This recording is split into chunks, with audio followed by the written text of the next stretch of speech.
십계명 이후에 이제 저번 시간 그리고 이제 오늘도 이어서 그 법을 다룹니다. 종들의 법인데 이제 여러분들 우리나라 헌법도 잘 모르고 민법도 잘 모르면서 이스라엘의 이 법령들을 자세하게 알 필요는 없죠. 뭐 무슨 사법 시험 공부하듯이 이렇게 들고 파야 될 필요는 없습니다.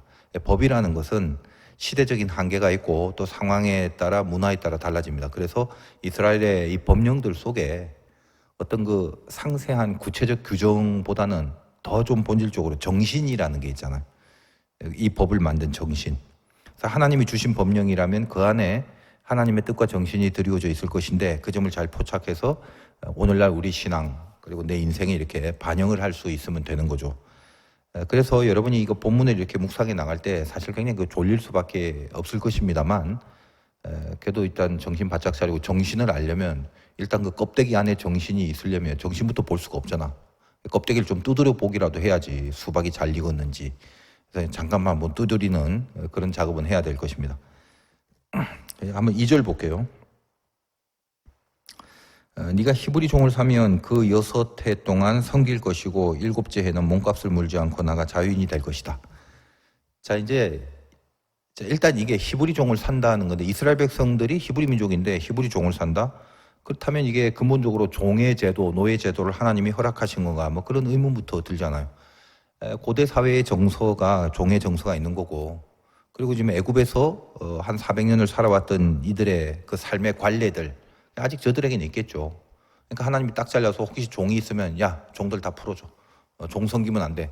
그런 것이 아니라 이 종에 대해서 그들의 지금의 습성과 어떤 그들의 시기와 그들의 여건과 환경상 하나님이 이 법령 속에 들어가 있는 정신, 그 정신을 구현하기 위해서 그들에게 준 법령이니까 그런 점을 좀 자세히 볼 필요가 있다는 거예요. 그러니까 지금 이건 종을 인정하고 종을 세우라 쪽으로 가는 게 아니라 오히려 뭐예요? 종을 풀어주는 것이 더 중요한 쟁점이지.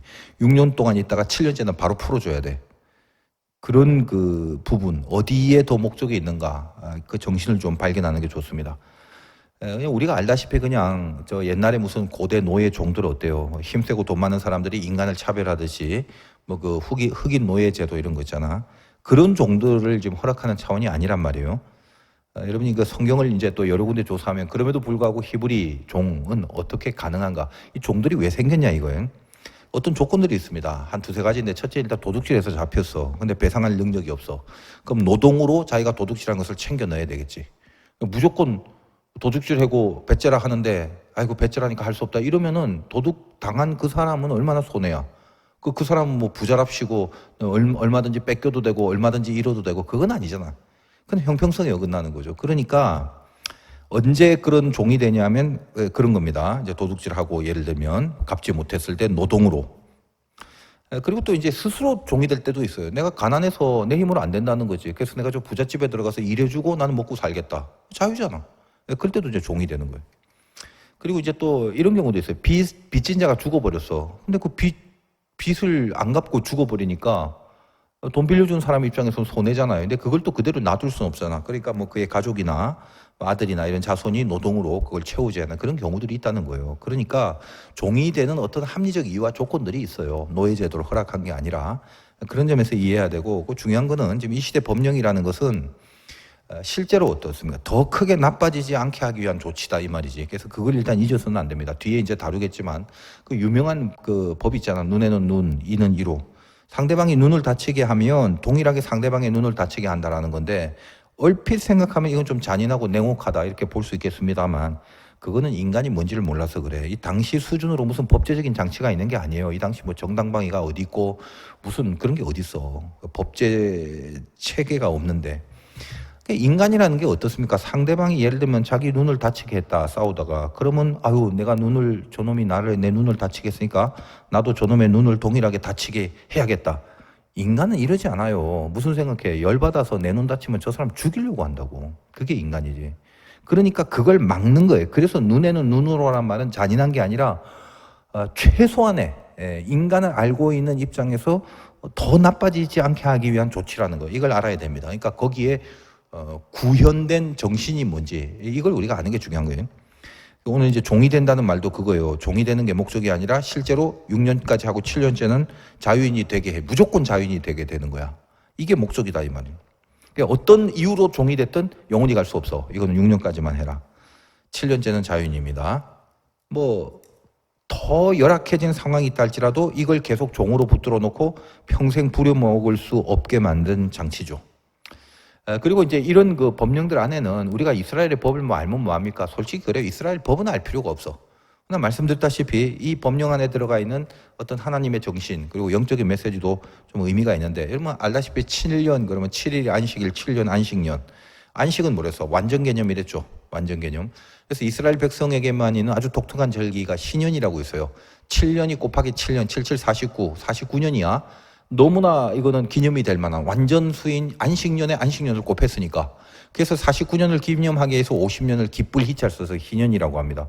희년은 여러 가지 제도가 있는데 노예들 다 풀어줘야 돼. 그러니까 제일 재수 좋은 게 뭐냐면 내가 종이 됐어. 그 돈을 갚을 길이 없어서. 6년 일해야 7년째 풀려나는데 예를 들면 1년만 일하니까 1년 이게 희년이야. 고럴 때 딱 아다리가 된 사람은 6년 동안 일을 안 하고 1년만 일하고 희년 때 풀립니다. 그런 아주 이스라엘의 독특한 절기가 있습니다. 그 절기의 베이스엔 전부 다 뭐냐면 7이라는 수가 있다. 완전수. 그래서 이제 그런 어떤 그 의미를 주는 것이죠. 6년 동안 일하고 7년 쉬게 하는 거. 우리를 완전하게 인도하고 다루시는 영적 개념을 상징화시킨 그런 법령이기도 합니다. 그래서 이제 그런 것들을 이렇게 법령이 나올 때마다 일일이 어떤 영적 메시지를 제가 다 대입을 해서 개입하고 간섭하고 그런 어떤 영적 메시지로만 해석을 하려면 너무 시간도 많이 걸리고 그런 식으로 다 다룰 수 없으니까 그냥 이제 대강 내용만 이렇게 지금 훑어보고 있습니다. 뽑아내는 정신이 중요하니까. 그래서 우리 3절도 한번 보겠습니다.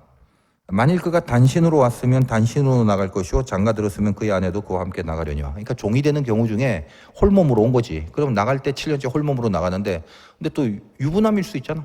결혼하고 들어왔어. 그럼 뭐 같이 있다가 나갈 때 그의 아내도 같이 나가야 되겠죠. 이건 당연한 겁니다. 4절이 좀 특이해. 한국말로 이해를 해야 돼. 4절. 만일 상전이 그에게 아내를 주어 그의 아내가 아들이나 딸을 낳았다. 자, 그러니까 종이 하나 들어왔는데 상전이 자기 소유의 무슨 여종이나 자기 소유의 여자를 줬어. 이 종한테. 결혼했네, 둘이. 뭐 낳겠죠. 아들이나 딸 낳고. 그의 아내와 그의 자식들은 상전에 속하는 거야. 그럼 어떻게? 나갈 때 7년째 혼자 나가. 처자식 못 데리고 나가는 거예요. 원칙이. 신기하죠? 좀 특이한 내용인데 근데 이해를 하죠. 이게 부당하진 않잖아. 원래 이 여자는 주인의 거였어. 그러니까 이 주인의 소유를 줬는데 그걸 어떻게 합니까? 나중에 이제 7년째 되면 다 놓고 나가면 되는 거예요. 좀 이걸 읽고 의아해한 사람도 있지만 실질적인 현실 속에서는 남자들이 좀 힘들다 보니까 뭐 때 되면 그냥 좋다고 놓고 나가는 사람들이 많을지도 몰라요. 여러분이 일반적인 상식 속에서 이게 좀 이해가 잘 안 될 수 있지. 오늘날의 정서와 좀 달라서 그런 건데, 근데 이제 무조건 그래야만 되는 건 또 아니에요. 그래서 5절 보세요. 만일 종이 분명히 말하기를 내가 상전과 내 처자를 사랑하니 나가서 자유인이 되지 않겠노라 하면 상전이 그를 데리고 재판장에게 갈 것이고 또 그를 문이나 문설주 앞으로 데리고 가서 그것에다가 송곳으로 그의 귀를 뚫을 것이라. 그는 종신토록 그 상전을 섬기리라. 이렇게 돼 있죠. 자, 살다 보니까 일하다 보니까 이거 상전이 마음에 들어. 뭐 사랑한다는 표현은 오반데 뭐 그럴 수도 있다 치고 아무리 그 사랑을 한다 해도 상전을 사랑하겠어. 그러니까 뭔가 이게 처자식에 대한 애착과 뭐 이런 것들이 그냥 뭐 얼버무려지면서 근데 뭐 다 좋다 이거 말 그대로 내가 상전이 너무 좋아. 그리고 상전이 나한테 여자를 줘서 결혼했는데 이 여자도 너무 마음에 들고 자식도 좋고 너무 좋은 거야 다. 여기 있는 게 좋은 거야 그냥. 그거 어떻게 해야 되나. 그러면은 7년째 때 나가지 않아도 된다. 나가면 혼자 나가야 되니까. 그렇잖아요. 그러면 어떻게 한다고 그랬습니까? 재판장한테 가서 이제 주인이 공증을 받아요. 얘 여기 좋아서 평생 여기서 종으로 있겠답니다.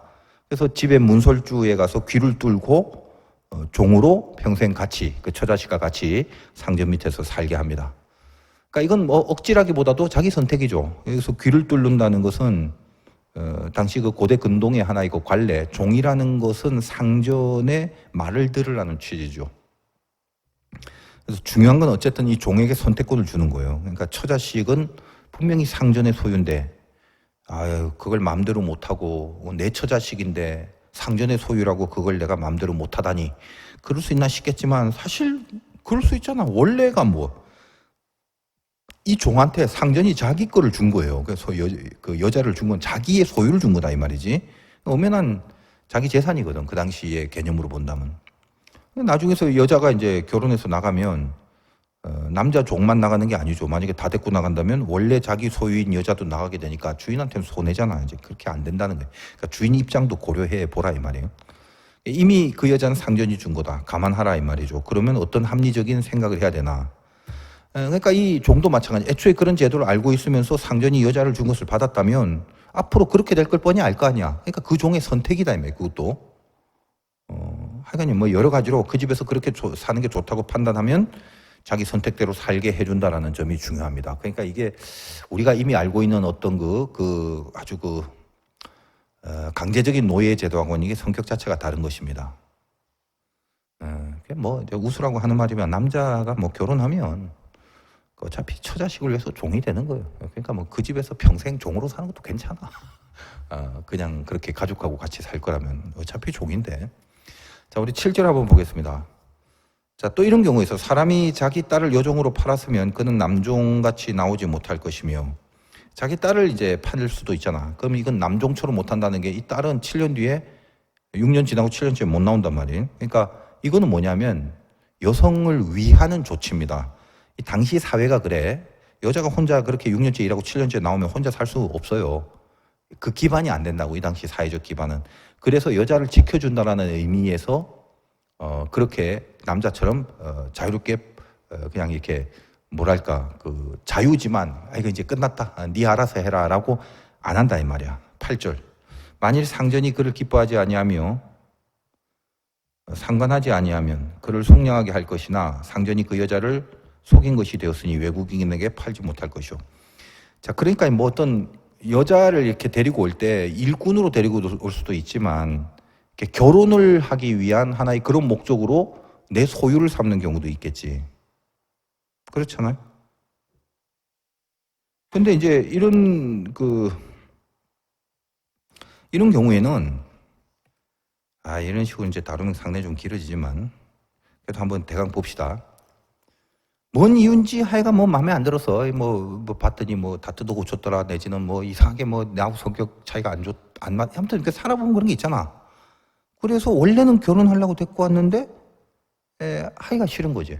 그러면 어떻게 되냐? 돈을 줘서 그걸 여기 지금 속전이라고 속량한다. 보내야 됩니다. 결혼한다고 해서 사는데 안 하니까 그걸 속인 거라고 지금 본다 이 말이지.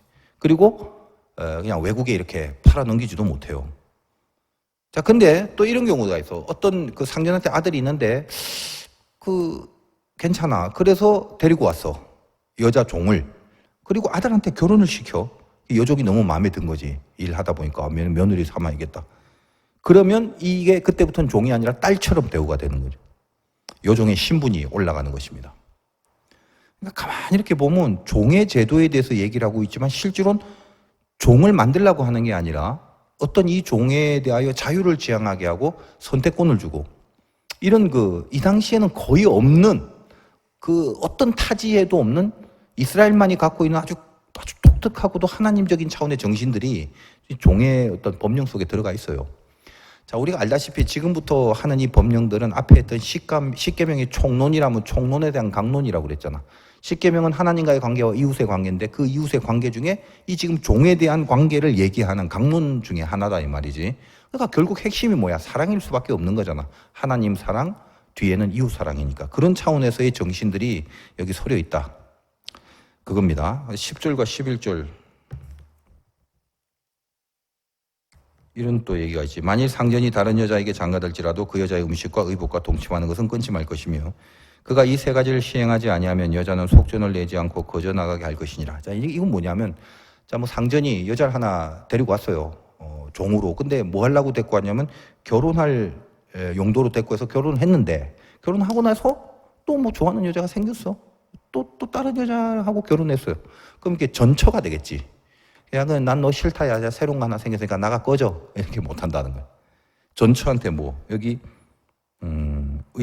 음식과 의복과 동침하는 것을 끊지 말라. 그러니까, 참 이게 힘든 말인데, 그 뭐, 싫은데 뭐 억지로 어떻게 동침을 해야 돼. 그러나 동침할 수 있는 권리가 이 여자에게 있다. 즉, 뭐 그렇게 진짜 하는지 아는지는 둘째 치고, 이렇게 살 수 있는 전처를 내팽개치지 못할 수 있는 시스템. 이것이 하나님의 정신이다. 이 말입니다. 그런 이제 모습이 있어요. 그러니까 이게, 근데 만약에 여자가 그렇게 안 할 거면 그냥 마음대로 거기서 나가도 된다. 이제 이런 말이죠. 오늘 이게 이제 종에 대한, 그지? 11절까지가 오늘 그 본문입니다. 종에 대한 법, 종의 법, 종들의 법. 이 법령 중에 감춰져 있는 메시지가 이제 하나가 있는데, 법령 이거를 너무 우리식의 이게 혼적으로 차원에서 보면 시대적 차이가 있죠. 그래서 우리 현실에 이렇게 적용할 수도 없다고 봐야지. 뭐가 메시지로 여겨지는 부분이 있는가, 그걸 따로 뽑아서 좀 생각해야 되는데, 자, 이게 이제 자유라는 개념이죠. 여러분, 자유가 뭐냐? 이게 좀 어려운 말이기도 하고 쉬운 말이기도 하지만, 뭐 자유가 뭐긴 뭐야, 자유지. 근데 성경은 항상 단서가 있죠. 진리 안에서의 자유, 그것뿐이죠. 인간이 어디서나 진리 외에 하나님 안에서가 아니라 바깥에서 자유를 달라라고 할 때는 사실은 거의 다 방종이라는 걸 여러분 알아야 됩니다. 여러분이 자유를 좋아하는 이유는 방종을 좋아하는 거지 자유를 좋아하는 게 아니거든. 개념 잘 잡아요. 오늘 그래서 5절과 6절이 좀 애매한데 이 부분을 통해서 하나님이 우리에게 뭘 주려고 하는 정신이 있어. 그걸 좀 묵상해야 되는데, 아까 뭐예요? 5절 6절이 이상한 거 하나 나왔잖아. 상전과 처자를 사랑하니 자유인이 되지 않겠다라고 하면, 결혼을 하고 처자식이 있는데 이 여자를 상전이 준 거기 때문에 내게 아니야. 아까 그거 있죠. 그래서 혼자 나가든가 아니면 자기가 스스로 종이 돼야 돼. 상전도 사랑해서. 여러분, 이런 것들을 가만 보면요, 이게 좀 묵상해야 될 부분이 있어요. 합리적이기도 하지만 이걸 혼적으로 바라보지 말고 영적인 시각으로 한번 보자. 여러분, 아무리 상전이 잘해준다 해도 뭐 상전을 사랑할 수 있겠습니까? 그것부터 좀 힘들긴 한데, 근데 상전을 사랑하고 가족들을 사랑해서 자기가 스스로 종의 자리로 간다. 자기 스스로 택한 종의 자리 어때요? 여기서 예수님의 실루엣이 보이지 않아? 요거를 보는 거예요. 요거를. 문설주에 가서 그래서 그의 귀를 뚫는데, 여러분 문설주가 뭡니까? 6월절에 어린 양의 피를 바르는 곳이지. 그러니까 예수님과 뭔가 실루엣이 맞지. 귀를 뚫는다는 건 뭔가 이렇게 인침을 받는다는 건데, 아까 말했다시피 주인의 말을 잘 듣겠다는 상징이거든. 예수님의 핵심이 뭐예요? 하나님이 나에게 하신 거, 내 뜻대로 마옵시고 하나님의 뜻이 이루게 해달라는 것이 겟세마네 기도였던 것처럼 가장 큰 순종의 길을 갔던 그 모습이잖아. 그게 이렇게 실루엣이 돼서 우리들에게 보여주고 있는 것입니다. 그래, 자유라는 건 이런 게 진짜 자유지. 그 사람이 어쩔 수 없어서 얽매여서 거기에 다시 종으로 간다는 게 아니야. 상전이 싫어 죽겠는데 그 안에 들어간다는 게 아니라 그 상전을 사랑하여 그 안에 들어간다는 거지. 여러분이 계명을 지키고 세상적으로 안 살고 하나님 뜻대로 살라고 하면은 그게 일종의 나를 속박이 되고 구속이 되고 해야 하고 싶은데 못하고 이런 여러 가지 제어들이 있는데, 이게 뭐 때문에 이렇게 하지 마라. 그렇게 나를 구속해 주시는 그 하나님이 내가 사랑하는 하나님이다 이 말이야. 그래서 그 안으로 일부러 내가 들어가는 거예요. 거기에 매여서 그 구속을 받으려고 그렇게 살아가는 거지. 지금 이 얘기를 하니까 그 생각이 나네. 옛날에 우리 교회 김홍순 전도사님이라고 일찍 결혼했어요. 아시는 분 많겠지만. 그래서 내가 이제 결혼하고 나서 아기도 이제 잘 낳고 지금 잘 살고 있는데, 목사님 되셨지? 예전에 이런 질문해서 막 애 때문에 막 새아누아 됐고 고생하고 막 이럴 때 이게 우리끼리 좀 편하니까, 야, 일찍 결혼하지 말라고 했는데 일찍 결혼하니까 좋아? 이랬더니 옛날엔 이랬어요. 그 남자가 결혼하면 평생 구속이고 얽매이고 힘들다. 그랬더니 자기는 구속받는 게 너무 좋대. 그래서 이것도 그러냐, 굉장히 특이하네. 그리고 이제 일찍 결혼을 했어요. 나중에 이제 애 둘 낳고 낑낑거릴 때 다시 물어봤지. 어떠냐 그랬더니 구속받는 게 아직도 좋아 그랬더니 그거 아니라고. 살아보니까 이제 아는 거지. 살아보니까. 네, 우리가 하나님 앞에 이게 스스로 이렇게 이게 팟빵이나 인터넷에 올라서 이제 걱정되네. 그거 뺄까 이거? 그냥 싫으세요. 빼지 말고. 하여간 하나님의 계명을 따르고 하나님 앞에 매인다는 것도 이게 똑같은 개념이야. 하나님을 사랑하기 때문에 그런 거지. 내가 나의 아내를 사랑하고 나의 가족을 사랑하기 때문에 내 스스로 거기에 구속되는 게 막 행복한 경지. 그걸 진리 안에서의 자유, 내가 선택한 순종, 이걸 자유라고 하는 거예요. 여러분, 그게 있다는 게 굉장히 귀한 겁니다. 자기를 초소 복종시킬 수 있는 자유가 있는 거. 스스로 내가 매여서 거룩하게 끌려다니기만 할 수 있다면 그런 자유, 그게 진짜 자유죠. 여러분의 그런 자유가 확보가 되길 바라요. 그 자유가 행복해지길 바라요. 억지로 하면 행복이 안 되는 거지. 힘든 거하고 억지로 하는 건 달라. 힘들어도 해야만 된다라는 당위성이 내 진심으로 느껴져서 그 길을 열심히 가는 거, 이건 행복이야. 낙이 뭐예요, 여러분? 낙. 인생 무슨 낙으로 살아? 흔히 하는 말 중에 넌 뭔 낙으로 사냐 그러잖아요. 여러분 무슨 낙으로 삽니까? 낙이 없으면 사는 즐겁지도 않고 행복하지도 않지. 뭐예요? 뭐 먹는 낙? 뭐 애인 만나는 낙? 돈 쓰는 낙이? 뭐 옷을 사는 낙이야? 아니면 오락하는 낙인가? 게임을 하는 낙이야? 뭐 친구 만나서 노는 낙도 있고 돈 버는 낙, 뭐 그런 것들이 있잖아. 근데 혹시 지금 여러분들이 난 이런 낙이 있어라고 그 낙을 누리고 사는 사람이 있다 할지라도 조금만 세월이 지나봐라. 응? 여러분이 젊어서 뭐 낙이 많을지도 모르겠지만 철이 좀 들기 시작하고 세월이 지나면 이제까지 내가 누렸던 낙이라고 생각했던 것들이 공허하고요. 별로 낙이 되어주지 않아요. 이건 뭐 성경에 그런 얘기가 있는 걸 찾을 필요 없어. 그냥 인생의 경험이 그래. 다 물어봐. 나도 그렇더라고. 옛날에는 확 막 이거 하면 너무 좋았고 막 그런 게 있었는데 날이 갈수록 세월이 갈수록 늙어가니까 기운이 딸려서 그런 것도 있겠지만 어떤 인간의 정서라는 게 그리고 감각이라는 게 그렇게 그 세상에서 나에게 주는 어떤 낙들이 오래가지 않습니다. 그래서 이제 노인들이 맨 나중에 외로워지고 고독사하고 막 그런 이유가 뭐냐면 진짜 낙에 붙잡히지 못했기 때문에 그래요. 어떻게 보면 금방 소멸되고 금방 끝나버릴 낙에 평생 가치를 두고 거기에 얽매이고 살다가 그건 자연스럽게 없어지는 거거든. 없어지니까 공허해지는 거지. 하나님이 좀 야속하게 느껴질 때가 있어요. 젊었을 때는. 저도 그랬고. 뭐냐? 우리로 하여금 인생의 낙을 다 뺏어가 버리는 느낌이 들 때가 많아. 이것도 하지 말라고 하고 저것도 안 되고.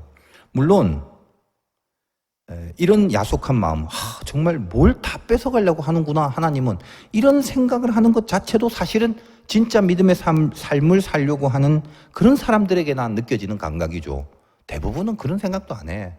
내가 하나님 뜻대로 안 사는데 하나님 약속할 게 뭐 있어. 내가 내 마음대로 사는데. 근데 열심히 살고 하나님 안에서 살려고 하는 사람일수록 버려야 되고 끊어야 되고 포기해야 될 게 많기 때문에 하나님이 야속하다는 생각을 하는 거거든. 여러분이 그런 생각을 하면서 살았는지 모르겠어요. 근데 이 땅에는 한국이라는 이 상황과 환경상 이 몸만 계속 교회를 다니고 사는 건 지멋대로 살아가는 사람들 수두룩하네, 수두룩해. 교인들 중에 지멋대로 사는 사람들이 더 많아요, 솔직히. 하나님 뜻대로 사는 사람보다. 그런 사람들, 멋대로 살아가는 사람들에게 하나님이 뭐가 야속해? 근데 할 수 없어요. 여러분이 알아야 될 건 뭐냐? 하나님은 우리에게 하나 남은 낙이 있다면 그것마저도 버리게 만드십니다.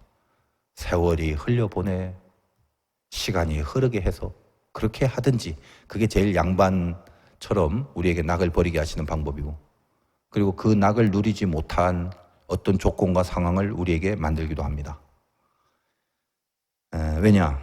하나님만을 유일한 낙으로 삼고 살아가는 인생, 이걸 만들어 싶어 하시기 때문이죠. 아이고, 하나님이 왜 그러실까? 좀 사랑하는 자녀에게 낙을 좀 주시지. 근데 여러분 보세요. 그 낙이 하나님 보시기에 좋은 거라면 그 왜 낙을 왜 빼앗겠어? 하나님이 왜 자기만을 낙으로 삼으라고 하겠냐? 뭐 그렇게 무슨 뭐 옛날 무슨 뭐 중국의 진시 황제야 뭐야? 오직 하나님만을 낙으로 삼게 하시는 이유는 우리 때문에 그런 거죠. 우리를 위해서 하는 거. 여러분 인생을 해석할 때 제일 중요한 전제 늘 잊지 마십시오. 우리는요, 우리가 세상을 갖고 있는 세상관, 가치관은 뭐냐? 뭐 밖에 나가서 막 주장은 하지 마세요. 우리끼리 하는 얘기야. 우리는 이 세상을 뭘로 바라야 돼? 이미 타락한 세상이라는 걸 절대 잊지 마세요. 이게 좀 슬픈 말이지만 여기는 아름다움이 없어요. 이 세상은. 이 나라가 왜 이런지 뭐 정치가 어떻고 사회가 어떻고 그렇게 너무 푸념하지 마. 원래 그래. 원래 여기는 하나님의 통치와는 전혀 상관없는 거예요.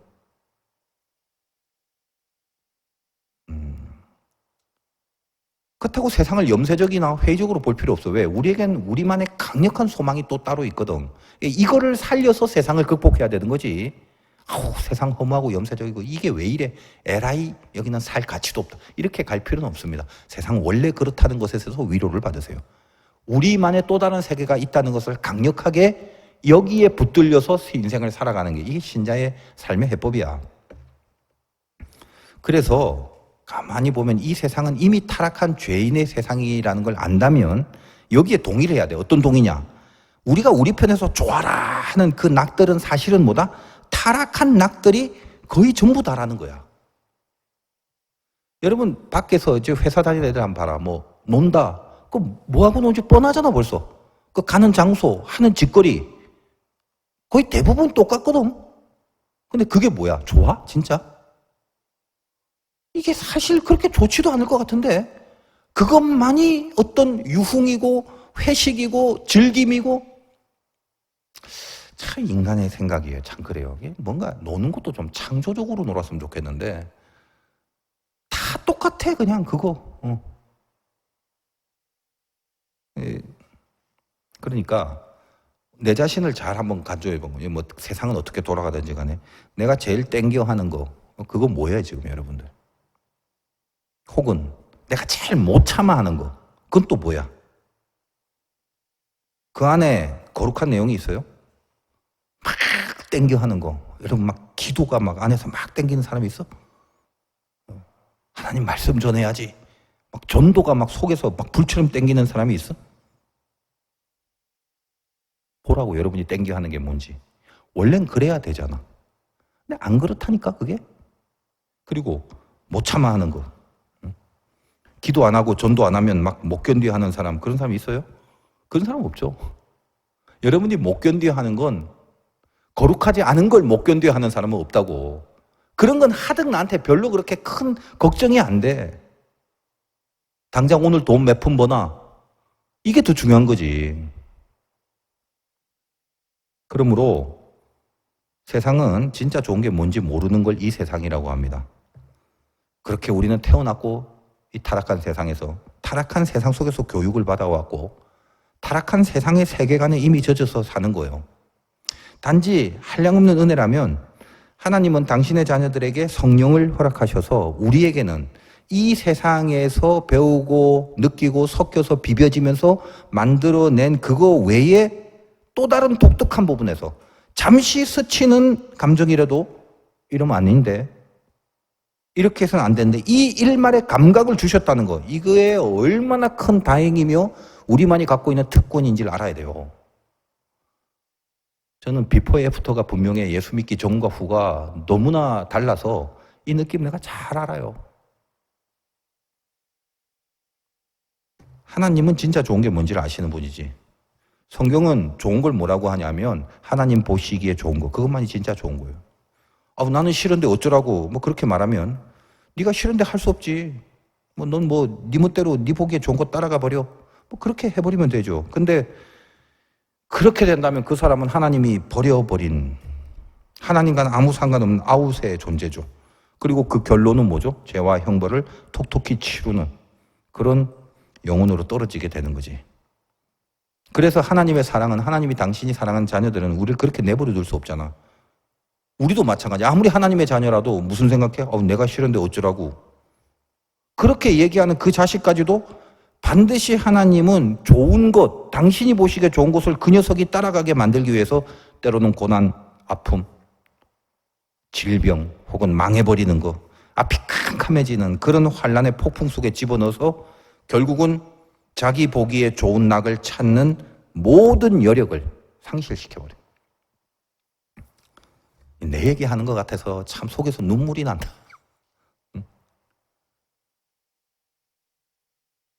가끔 이렇게 오늘 하루도 이제 3부 예배까지 끝나고 이제 몸이 지금 완전히 바닥이 난 상태잖아요. 여러분 젊은이 예배를 내가 소중히 여겨서 이렇게 서 있는데 이 시간 되면 저는 개인적으로 주일날 이 시간 되면 세상과 나는 간 곳이 없어요. 구속한 주만 보이는 그런 상태가 됩니다. 그러면 이렇게 설교를 하다가도 가끔 이런 생각이 지금도 문득 들어. 어쩌다 내가 지금 목사가 돼 있나? 지금도 지금 그런 생각이 문득 든다 이거예요. 옛날에 내가 추구하려는 게 있었는데 전부 다 차단을 시키지. 말도 안 되게 차단을 시키고 이 길은 생각하지도 않고 계획하지도 않고 준비하지도 않았으며 어떻게든 이쪽은 아니다라고 생각하는 것은 만에 하나, 만분의 일의 확률을 뚫어서라도 나를 그쪽으로 데리고 가시는 그런 섭리가 있다는 거지. 그래서 그때는 이해가 안 돼요. 그냥 멍하니 가다가 뒤돌아보면 어느덧 이 자리에 와 있고 뒤돌아보면 그때 드디어 조금씩 해석이 되고 이해가 되는 거지. 왜? 하나님이 좋은 게 따로 있다고. 우리는 죽다 깨어나도 하나님이 선이라 여기는 그게 뭔지도 모르고 하나님이 좋아하는 걸 나도 좋아하는 경우는 극히 많지가 않아. 그분은 의롭고 우리는 죄인이기 때문에 그래요. 그러나 그분은 우리를 사랑하기 때문에 우리 맘대로 살아가는 것을 내버려 두지 않아요. 자유? 좋아하지 마라. 진리 안에서의 자유는. 우리가 망하고 멸망하는 걸 하나님이 내버려 두실 리가 있나? 당신은 사랑하시는데. 그래서 여러분이 낙을 찾을 모든 여력을 상실시킵니다. 여러분 젊어서 좌절이 될 때가 많고 막 뭔가 이렇게 큰일이 터져갖고 막 속이 무너질 때가 있고 물리적으로 다칠 때도 있고 환경이 무너질 때도 있고 그런 경우 있죠. 내가 늘 얘기하잖아. 하나님이 여러분을 사랑하시고 그걸 기회로 삼을 줄 알아야 된다고. 일찍 그리고 많이 당한 사람은 훨씬 크게 쓰임받는 사람이 될 것이고 하나님이 훨씬 깊이 관계하고 싶은 존재일 것입니다. 근데 아직까지도 난 별일 없는데 이런 사람들 조심하세요. 그게 좋은 게 아니야. 그 맹한히 살다가 결국은 하나님의 바운더리 안에 못 드는 그런 인생으로 살아갈지도 몰라. 그리고 더 중요한 거 분명히 당하고 있는데 정신 못 차린 종자들. 문제야 이거는. 지금 분명히 사인들이 들어오고 있는데도 여전히 지멋대로 있는 이건 정말 큰일 나죠. 물론 하나님이 사랑하시기 때문에 손을 대실 때 한꺼번에 대실 수도 있습니다. 내가 지금 어떤 상태인지 잘 보시기 바랍니다. 하나님은 억지로라도 하나님 당신이 보시기에 좋은 곳으로 우리를 이끕니다. 그게 우리에게 좋다는 걸 하나님은 아시기 때문에 그래. 다윗이 젊은 시절에 대부분 쫓긴 인생을 살죠. 목숨을 담보로 늘 그렇게 생명의 위기를 겪어가면서 참 어렵고 힘든 젊은 나날들 보냅니다. 그래서 다윗의 이 시편의 기도를 보면 늘 그거밖에 없어. 젊을 때 주님 도와주세요, 지켜주세요. 그 기도밖에 안 돼. 그래서 늘 표현이 뭐냐? 주는 나의 하나님이 주밖에는 나의 복이 없다. 이렇게 하나님만 지향하는 간절한 호소들을 합니다. 주밖에는 나의 복이 없다라고 하는데 그 복이라는 말의 히브리 말 토브라는 게 창세기 1장에서 하나님이 당신이 만든 걸 보고 하나님 보시기에 좋았더라라고 할 때 그 좋았더라가 토브예요. 그러니까 성경은 복을 뭘로 보느냐? 하나님이 보시기에 좋은 걸 복으로 본다 이 말이에요. 내가 볼 때 좋은 게 복이 아니라 복이라는 게 딴 게 아닙니다. 자기 낙을 찾아서 누리는 게 복이 아니라 하나님 보시기에 좋은 것을 낙으로 삼는 거 이게 복입니다. 여러분이 복된 자가 되라 이 말이에요. 다윗이 극심한 고난 그 심령 속에 깨달은 진리가 있죠. 깊은 고난을 어릴 때부터 당하면서 저는 이 다윗에게 동의를 해요. 여러분도 그 공감이 됐으면 좋겠는데 인생이라는 게 뭐냐? 결국 하나님 보시기에 좋은 걸 따라가는 게 유일한 낙이구나. 이 각성이 생겼다는 것입니다. 저도 비포의 애프터가 너무 분명하고 비포의 상황과 애프터의 상황이 너무 달라갖고 여기서 저 세계에서 이 세계로 오는 곳에 너무 많은 걸 버려야 돼. 너무 많은 걸 포기했어야 됐어요. 없었으면 포기할 게 없는데 나는 꽤 있었어. 하여간 꽤 있었어. 세상적으로 모든 면에서. 그걸 다 끊고 버리는 과정이 쉽지 않습니다. 이 거의 죽음을 각오하는 거예요, 이거는. 근데 내가 그렇게 하고 싶거나 그럴 만한 실력이 있는 게 아니야. 그냥 도살장에 끌려가는 소처럼 그런 식으로 만들어 가시는 섭리들이 있어요. 내가 돌아보면 그때는 마음에 안 들었지만 돌아보고 지나가면 얼마나 이게 다행이고 안심이고 감사하고 귀한 건지. 여러분도 지금 어떤 과정을 겪고 있는지 모르겠지만 이 루틴을 분명히 보라고. 내가 어디에 속해 있는지. 그리고 내 몸의 방향이 지금 이름에도 불구하고 이 안에 있는데도 불구하고 어디를 지금 향하고 있는지 스스로 잘 보라 이거죠. 다시 말씀드립니다. 하나님이 여러분을 사랑하시기 때문에 분명히 자극을 줘요. 어떤 깨달음의 각성을 일으킬 사건을 준다 이 말이야. 정신을 못 차려, 정신을. 그게 제일 위험한 거예요. 명심해. 그러므로 어떤 어려움이 있을 때 운명을 너무 비관하지 말고 왜 이러냐, 에라이, 마음대로 막 가자, 다 때려치우고 이렇게 가지 마시고 하나님 야속하게 생각하지 마세요. 하나님은 이 타락한 세상에서 그 자기 보기에 좋은 거 잠시 쫓아가는 그 낙 때문에 영원한 죄값 치르고 하나님과 멀어진 존재가 되는 거, 이거 필사적으로 하나님 막으세요. 그 사랑, 그 자비하심이 우리로 하여금 어떤 고난을 통해서라도 그 일이 어떻게 해결함을 받아 누렸냐, 하나님이 어떻게 도와주셨냐, 이런 간증보다도 내가 이 일로 인해서 하나님 좋아하는 걸 따르는, 하나님의 낙을 나의 낙으로 여기는 게 맞다라고 생각하고 그 길로 가려고 애쓰는, 이게 진짜 인생이고 그게 제일 행복한 인생이라는 걸 뼛속 깊이 깨닫게 하시려는 것이라는 거, 이걸 알아야 됩니다. 여러분, 눈에 렌즈가 바뀌어야 돼요. 빨간색 안경을 끼면 세상이 다 불바다입니다. 자기 혼자 불이야 하고 돌아다녀요. 하나님 보시기에 좋은 거, 그 토브, 그 렌즈를 끼면 하나님의 시각으로 좋은 곳이 다 좋게 보입니다. 사람이 좋게 보일 때가 있어요. 똑같은 사람인데도 늘 그 사람을 보면 나쁘게 보는 사람이 있고 그 사람 보면 좋게 보는 사람이 있다 이거지. 객관적 정답이 어디 있어? 여러분이 하나님의 렌즈로 세상을 보고 사람을 보면 아름다울 수가 있죠. 거기 왜? 뭐가 아름다운데? 거기에 하나님이 서려 있는 걸 보고 아름답게 느끼는 거지. 안 그래? 성도들이 막 존귀하게 보이고.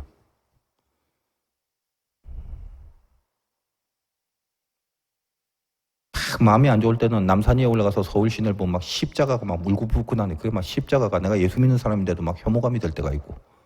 근데 이 토브라는 안경을 끼고 보면, 야, 휘황찬란한 향락의 불빛보다 저렇게 주님의 십자가에 있는 게 더 많은 게 훨씬 더 그래도 낫구나, 이렇게 또 아름답게 보일 때가 있고. 그렇잖아? 여러분 감정이 막 뒤죽박죽인데 도대체 어떤 렌즈를 껴야 돼? 정답이 어디 있어? 십자가의 불빛이 아름답냐, 아름답지 않냐? 그 어떤 기준으로 그걸 판단을 할 거야? 여러분 안경에 뭐냐? 하나님 보기에 좋은 것으로 보느냐, 이게 중요한 거죠. 사람을 좋게 보기에는 자꾸 좋게 봐야 돼. 그 사람 객관적으로 분석하면 좋은 게 별로 없어. 그거 알아. 근데 그 사람 보는 게 아니라 그 사람 배후에 있는 하나님을 같이 보는 거야. 그래야 사람에 대하여 기대와 소망이 있고 사람에 대한 영혼의 구령열이 생긴다. 여러분이 인간을 볼 때는요, 나쁘냐 좋냐를 판단하는 게 아니야. 좋은 사람 어디 있냐 이 세상에. 저 사람 구원받을 사람인가를 봐야지. 저 사람에게 하나님의 은혜가 필요하구나, 이렇게 보는 게 모든 예수 믿는 사람들의 인간관이 돼야 돼. 그건 세상에서 배우는 게 아니죠. 누가 가르쳐주는 것도 아니고 성경에서, 교회에서 여러분이 터득해야 될 인간관입니다. 그리고 또 하나는 뭐지? 환경관이죠. 환경관. 내가 처해져 있는 상황과 환경, 그걸 어떻게 보느냐 이겁니다. 여러분의 지금 여기, now and here 어때요? 굿입니까? 배드입니까? 이게 다 굿이야. 왜요? 그냥 굿이야. 하나님이 살아계시기 때문에 굿이야. 근데 하나님의 렌즈로 보지 못하면 늘 불만, 원망이죠. 자기 마음에 들지 않기 때문에 빨리 도피하고 싶고 벗어나고 싶은, 여러분의 현장이라는 게 다 뭐예요? 10중 8구 다 벗어나고 싶고 도망가고 싶고 그런 것도 아니야? 근데 그게 아니다 이 말이지. 하나님이 나에게 이렇게 재워준, 줄로 재워준 구역이라는 표현을 해요. 시편에 보면 하나님의 계산 속에 들어가 있는 상황이야. 나의 here and now가. 그럼 여기서 하나님의 렌즈로 계속 나의 지금을 봐야 이게 좋게 보인다는 거예요. 좋으니까 여기서 평생 살아라가 아니라 지금의 단계가 언제까지 있을지 몰라도 그 다음은 하나님이 이끌어 주시는 거고, 내가 노심초사하거나 내가 조바심 낼 게 아니지. 나는 마치 평생 있을 것처럼 살면 돼. 그러고 싶다고 해서 거기에 평생 있는 것도 아니야. 또 내일 당장 떠나야지 한다고 해서 내일 당장 떠나지는 게 아니라니까. 모든 인도하심은 하나님의 앞에 있는 거니까. 그러니까 내 마음가짐이 이 here and now, 여기가 나의 전부다라고 그날 하루를 살더라도 그렇게 생각하는 자세가 필요하죠. 그게 하나님의 계산 속에 지금 진행하고 있는 나의 지금과 여기이기 때문에 그래. 이걸 보는 게 아니야, 환경을. 이끄시는 하나님을 보기 때문에 지금 이게 좋아 보이는 거죠. 여러분, 사람 좋아 보여야 돼. 그리고 환경이 좋아 보여야 돼. 지금 여러분 마음속에 내가 지금 여기서 이러고 있으면 벌써 틀린 거예요. 오늘 예배 드리고 기도 끝에 나의 지금과 여기가 얼마나 귀한 건지를 주장하고 선포할 수 있어야 돼. 왜? 지금 하나님의 인도하심을 믿잖아. 그리고 말씀을 좋아합니다. 하나님의 렌즈를 끼면 그게 복이야. 인간이 자존심이 있어갖고 지적받는 거 제일 싫어하고 잘못했다라고 하는 말 제일 안 하지. 선진국이 똑똑하니까 잘못했다는 말을 잘 안 할까요? 후진국이 순종적일 것 같으니까 잘못했다는 말을 잘 할까요? 반대야. 후진국 사람들의 민족적 근성은 절대로 잘못했다라는 말을 안 합니다. 그런 뼈저린 역사들이 있어. 제가 그 캄보디아 선교를 하고 있는 그 캄보디아 애들이 그래. 그냥 알바하는 사람들이 1시간, 2시간 늦어요. 늦었는데 죄책감을 못 느껴. 그래서 한국의 기업들이 들어가서 아주 골치를 아파. 알바를 하용하는데 2시간 늦게 와도 쉬쉬쉬 웃어. 야, 네가 잘못한 거 아니냐? 뭘 잘못했는 걸 아냐 모르냐를 떠나서 잘못했단 말을 안 해. 그 뼛속 깊은 쓰라린 역사가 있거든요. 그때 킬링필드라는 사건, 뭐 말하면 긴데 하여간 그때는 안경만 쓰면 잡아가서 죽였어. 지식, 공부를 좀 했다고. 완전 좀 문맹을 만들어 버리는 건데, 그때는 잡아가서 뭐 좀 얘기하다가 너 잘했냐 잘못했냐, 잘못 안 했는데도 잘못했다면 그냥 죽여버리는 거야. 그런 뼈저린 한들이 있기 때문에 잘못했냐 안 했냐를 판단도 하기 전에 입으로 잘못했다는 말을 했다간 죽는다라는 그런 어떤 의식들이 있어요. 참 슬픈 민족이지, 슬픈 민족. 여러분 주변에 봐. 이런 표현에서 좀 미안하지만 뭐 어떻게 하겠어. 쉽게 표현하자. 못난 애들 있죠. 절대 사과 안 합니다. 못난 애들 절대 잘못 안 해. 실질적으로는 실력이 꿀리고 있으면서도 그거 티를 내질 않으려고 하니까. 그게 뭐라고 해야 되나. 참 그게 한심한 자존심이거든. 근데 이게 어디까지 확장돼? 하나님 앞에까지 간다, 이면. 내 운명과 내 인생을 내가 알아서 개척할 건데 냅둬. 당신이 왜 개입을 하냐? 이게 죄지, 죄. 지가 똑똑해서 그런 게 아니라고. 옛날에 내가 그랬다니까. 그래서 교회 다니는 애들 내가 제일 싫어하고 혐오하고. 그냥 죄인이라는 걸 알겠더라고. 근데 교회를 다니면서도 계속 그 생각에서 벗어나질 못하는 사람이 많아요. 그러니까 지적을 받거나 잘못을 했다면 그 잘못을 느껴도 시인을 안 하지.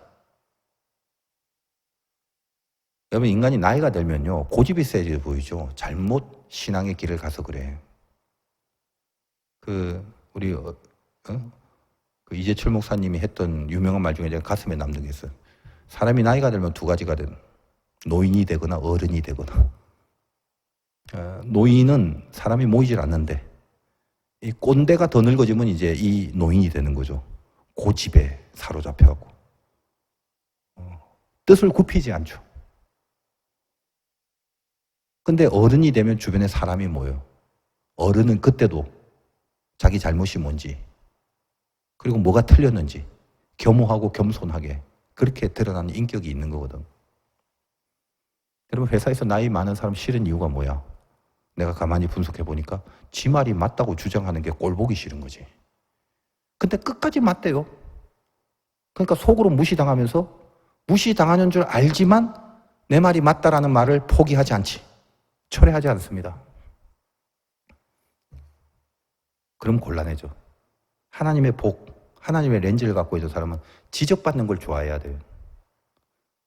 저도 살면서 그런 연습 많이 했어요. 옛날에는 지적을 한다는 거, 이걸 내가 받아들일 수 없었어. 왜? 데이터를 보면, 객관적으로 보면 내가 틀린 게 아니야. 맞아. 이런 생각을 많이 하잖아, 여러분들도. 저도 그런 생각을 굉장히 많이 했어요. 근데 어느 날 이제 신앙생활을 하면서 예수를 믿고 하나님을 알아가면서 내가 느끼는 게 그거야. 누가 뭐라고 했을 때 이거를 제일 좋은 거는 하나님이 나에게 하는 음성이다라고 받아들이면 돼요. 물론 억울해. 그리고 막 분명히 틀렸어. 그걸 내가 알아. 근데도 혹시라도 이렇게 될 수 있고 이런 잘못이 있을 수도 있고 또 이렇게 어려워질 수도 있겠구나. 이건 하나님이 나에게 주시는 말씀이구나라고 받아들이는 마음가짐. 이게 필요하다. 이거를 연습하는 시간이 좀 걸렸어요. 근데 이거는 굉장히 중요한 신앙적 자세지. 우리 인생은 어차피 하나님이 이끌어 갈 것이야. 그걸 잘하든 잘못하든 성공하든 실패하든 결론은 하나님의 인도하심이 있어. 그러니까 하나님이 이끄시는 과정 가운데 내가 지금 어떤 마음을 품고 있다? 모든 것이 다 하나님 거라고 생각하는 것은 하나님의 뜻 앞에 굴복하고 하나님의 통치 안에 있겠다라는 그런 진심이잖아. 그런 진심이 있는 자가 무슨 얘기를 하더라도 내가 억울하고 틀린 거라도 이건 하나님의 말씀이다라고 받아들이자. 이런 자세를 하나님이 왜 기뻐하지 않으시겠냐 이 말이에요. 세 가지. 사람과 환경과 나에게 던져주는 말씀. 그래서 하나님의 말씀을 통해 나에게 지적하는 것들을 기뻐하고 좋아할 수 있어야 돼요. 이게 우리의 낙이 돼야 되는 거죠. 그게 진리 안에서의 자유입니다. 여러분 종이 아니라 하나님 안에서 양자의 영을 받았으니 이제는 아버지를 하나님이라 부르고 하나님을 또 아버지라 부르는 그건 하나님의 자녀들 아니게 되겠습니까?